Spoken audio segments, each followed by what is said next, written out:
Well, hey everybody, welcome to Spring Thunder. We're down here in Florida. And it's been tough. It's been opening weekend. It's been a beatdown so far. The first 2 days have been pretty tough. We've heard some gobbles, just been kind of slow. Right, and because the hurricane last year, they actually think the turkey population's down. But we're going to actually be bringing everybody up to speed on this Florida trip this week on the live video blogs. But last week I had a chance to go over and visit in Alabama with Mr. John, the forester, to talk about what's topic is pretty big in turkey hunting. Some burning. For control burning. That's right. So, which is, not only good just for turkeys, but the habitat That's in right. general. Very educational. I mean, it's something you have to do. We did on the farm. Right, exactly. And I thought I knew a little bit about it until I met with this man. This guy, he knows his stuff. He seems like he knows it all. Holy cow. Realtree's Spring Thunder is brought to you by Chevy Silverado, Lacrosse Footwear, Otterbox, Banded Decoys, Onyx Mapping, Bog Pod, Hunter Specialties, Remington Arms, Heavy Shot, Spartan Camera, Old Tom, and Realtree Edge. Hunt with an edge. All right, this is an oversimplification. Normally we have nice maps, aerial photos for everybody that's burning, but this is just a general representation of this particular area that we're looking at. It's about 500 acres. So we're down here on this southeast side, and the day that we burned on the 16th, the wind was somewhat out of the south-southwest. So what you do, you always orient it to north. The wind's out of the southwest, means your smoke and your fire is trying to go the opposite direction. It's trying to go to the northeast. So we wanted to start on this east side. We have private land over here. So we start right in here and we want to secure this side. So that morning we started setting fire right on this property line, heading north, patrolling behind us, and letting this thing get back 20 or 30 feet wide. And once the fire backs off, because as the fire's backing, remember the wind's trying to make it jump over the line. So this line is really smoky. But once it gets back 20, 30 feet, where you've got this good black, now that line's pretty safe. Now you can start to take fire across the north or do some interior lighting, and you still always come back and patrol your line. Once you burn it out, you don't ignore it because it could still get across. So we use ATVs and on foot. So you're always patrolling the perimeter of your lines, whether it's a fire line, a road, or a creek, but you always start on the downwind side. This week on Spring Thunder, in case you were wondering, we're going to be talking about prescribed burning. And you're, Mr. John, you're a registered forester. Yes. So you know this front and back. You can do this in your sleep pretty much. Well, you never stop learning, but I've been doing this about 40 years. Wow. And like you said, this is where y'all started on this. Y'all cut this fire break because of private property. Yes, we had a young pine stand here plus private property. That's why the bulldozer, we built this line and we burned this side. We didn't want fire on this side. Obviously, you can tell we were successful, but that's because we employed this same tactic looking at this line. We took fire up that way and the smoke was pushing across the line, so we had to watch this for a long time. But once it got back 20 or 30 feet, the chance of a spot was pretty low. Then we could start working back to the west to finish off that 500 acre block. This is just one scenario, so you're going to take us through different on this tract of land, different scenarios that y'all have already burnt, and yes, some stuff y'all haven't burnt the way y'all rotate. That's right. Well, I know I'm going to learn a lot. I can already tell that just by this little diagram here. So when did y'all burn this? You want to show us different levels or different ages of a burn y'all done this year and going all right. About the last couple of years? Matter of fact, as you pan here, we did this burn February the 16th, and wow. Which hadn't been, 10 days ago. And we start early. Actually, Nathan was out with this burn group, and so they brief and they showed people where the lines are. You set your test fire. So you always want to start early. You don't want to come out here at 11 o'clock when it's going right. Good. So you get your lines safened up, you explain what's going on. This particular field was probably burned about 1 in the afternoon, kind of the peak of the day. And we had a nice strong wind out of the south, so it was pushing that ways to the north. So this field was growed up and it needed wind to push it through. And as you can tell, you can tell it burned pretty clean, but this probably had a 20-foot length of flame wow. going through you wouldn't want to have been standing right. in there. So And this is just a big briar patch, pretty much. this is a fallow field that we maintain as a field for various habitats for deer, turkey, and other things. And we normally maintain it with fire. You could do it with a bush hog. You could disc it. Fire's much easier. Fire's very natural. Dragging a disc and a harrow, that's one way of doing it to get the same effect. The fire's much less expensive, and it's more natural than dragging a disc or spraying herbicides or mowing. And so we just choose to use fire. And in 10 days, you can already see a lot of stuff is greening up. So a lot of times the uninformed sees a fire that has burned an area, and they say, oh, isn't that terrible? It's lost, it's gone forever. It's like, oh no, it's going to green right up. It's just getting started when you get it burned. There's always winners and losers. Here you got a lot of blackberry, and it all appears to be dead, but if you notice at the base, it's all coming back. Now, blackberries are great, not for people that'll tear you up walking through it, but we all like blackberries, particularly turkey. They love soft mass, a lot of things like fruiting species.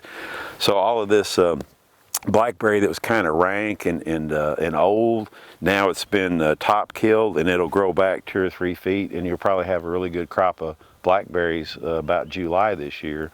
So the animals will know that, and so they'll know, hey, I'm coming back here about July, because I feel like, you know, some good soft mass. The grasses, the weeds, the other habitat that's going to grow plant material and insects for turkeys, it's already on its way back.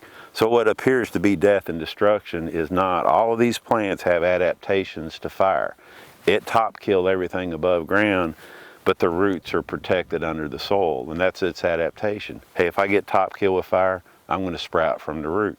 Right. So they've adapted with fire. So nature kind of got it figured out. So in a sense, is the burning like this is a sense to like a fertilizer, kind of like you said, hitting a reset button and fertilizing it and getting it. Now everything's going to come up even stronger and better. Absolutely. There was, and I'm just estimating, but there was probably 4 or 5 tons per acre of cured vegetation, dead grasses, etc., that are no longer here.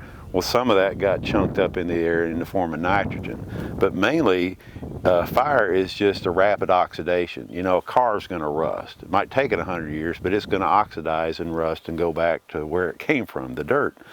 Well, vegetation's the same way. This is rapid oxidation. We put all of those nutrients right back into the soil, so now these plants can take it up. That's why they grow back so quickly. You got this fertilizer effect. Now, granted, some nitrogen and other trace elements get volatilized through the smoke into the air, but when it rains, guess what? All that nitrogen that's in the air gets put right back into the soil. So it's a very natural process, and you're just taking advantage. Again, you could disc this up and come out and artificially put out fertilizers and chemicals to get the plants that you want. But if you just apply fire at the right time of the year, you kind of, and it's natural, so you're getting that same effect, and you're making it do what you want, only you're using a natural process. Wow, I've never looked at it to that extent. Obviously, this here is a little different scenario. So when did y'all light this one up? All right, real quick, we'll back up. This stand was a sparse natural stand, and so we clear cut it in 2004. And then we came in and we didn't even do site prep. Normally in forestry, you cut the timber, you apply herbicides to control the competition, burn it off, plant trees, and get a new stand. So this one, we clear cut it, and then we just burned it. So we just let the fire crawl through this stand. And this is a pretty big stand. It's 120 acres. It's really long east to west, but it's not more than maybe 1,000 feet wide. And you like you were saying the slow burn because you get more of a true burn throughout at night. Yeah. Conditions are better just because you like a slow burn better than just running a quick fire. Yeah, on a young stand, you want to really slow it down. So a backing fire, the rate of spread is very slow. The length of the flame is very low. So it's just a very slow, easy fire. It can't stand up and run on you, get up in the trees. So that first burn was like that. Then we burned it pretty much annually. There might have been 1 or 2 years that it rested. So this has probably been burned 10 or 11 times out of the last 14 years. Oh, wow. Now, when you look, even though, again, we burned this February the 16th, when you kick back, there's the soil. Mm-hmm. So the depth of the litter, there's still enough material that's protecting the soil. If you burnt this straight to the soil, just say it was so dry it consumed every consumable bit of fuel, then raindrops, you could get more erosion because now you have unprotected soil. So even though You don't want that. no, you want some cover.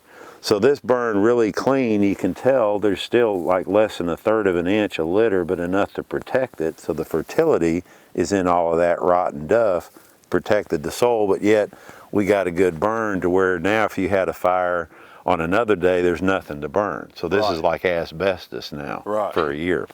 But now that you look, you see grasses coming back. Right.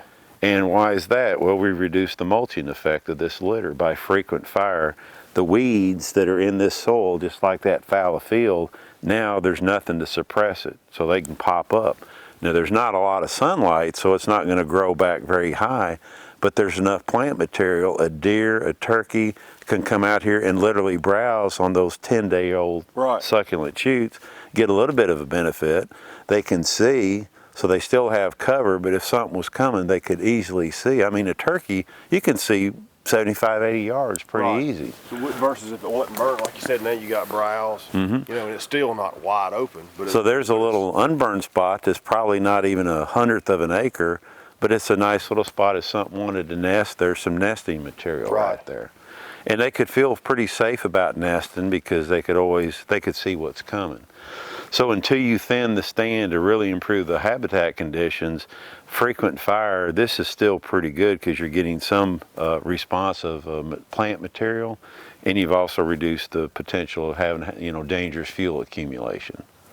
And even on a different note, like this hillside, all this cover, you know, going back to the old theory that, you know, a fire wipes out everything. That's like, we were walking in here, you were saying that's perfect for quail and turkeys, nesting, even for deer for cover. Yeah. It didn't, that slow burn didn't just annihilate it, or it's still there. Even this little wax myrtle, which it didn't completely kill it, but just say it top killed it, it's got the roots. So its adaptation to fire is just, I'm going to sprout back. Right. Well, this thing, if it was dead, it would come back just as strong. It'd grow back 3 or 4 feet, so you hadn't lost anything. Right. So even if you top kill some of this vegetation, it's going to sprout and it's going to be right back where it was. And if it did top kill it, now you have some succulent, you know, browse that's not, you know, if a deer was chewing on that limb, that'd be kind of tough. But on a sprout that's tender and succulent, it's just more palatable. So again, you know, it's to each their own, but just prescriptively to say fire and hardwoods don't belong, that's really not true. Well, Mr. John, what I thought I knew about burning, prescribed burning, I know nothing. Now I do, but coming into this, what I thought I knew is, I'm telling you, you blew my hat off with all the knowledge that you know. I mean, it's amazing really how much science goes into all this. And that's, I think, important that people to know so it doesn't get out of hand, like bad scenario you said people have had. Yeah, there's a lot to it, but it can get very technical, but it takes a lot of years of experience and learning. You want to be a sponge, always ask questions, never be afraid to ask, always be observant, and just get training. And then every burn is different, but you'll learn something. I'm still learning. I've been doing this 40 years.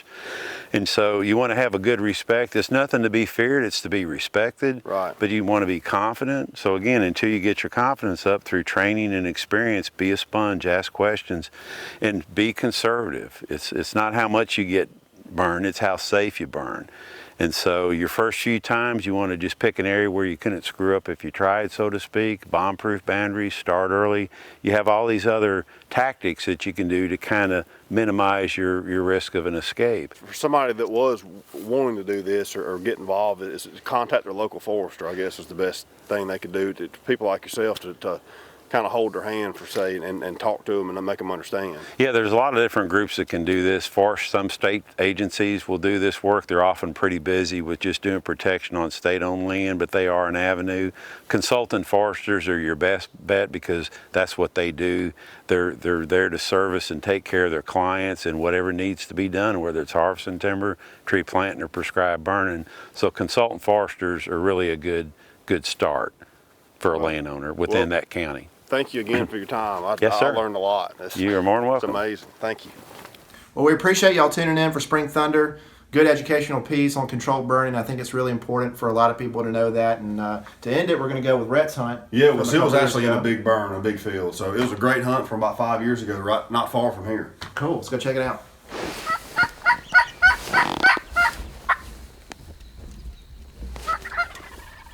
Come on, boys. Huh? I think I need to lay down. I think I need to get in the ditch. That's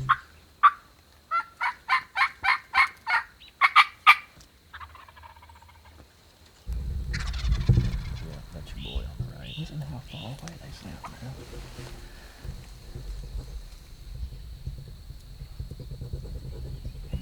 The one on the left is getting bigger. They both got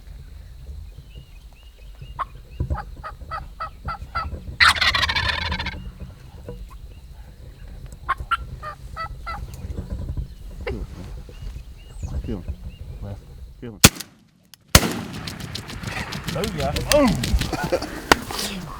Wow. First Osceola, baby. I told you it was good down here. He was no doubt the dominant turkey, though. What time is it? 7 o'clock. 7 o'clock. March 1st. Thank you, man. Appreciate it. That is awesome.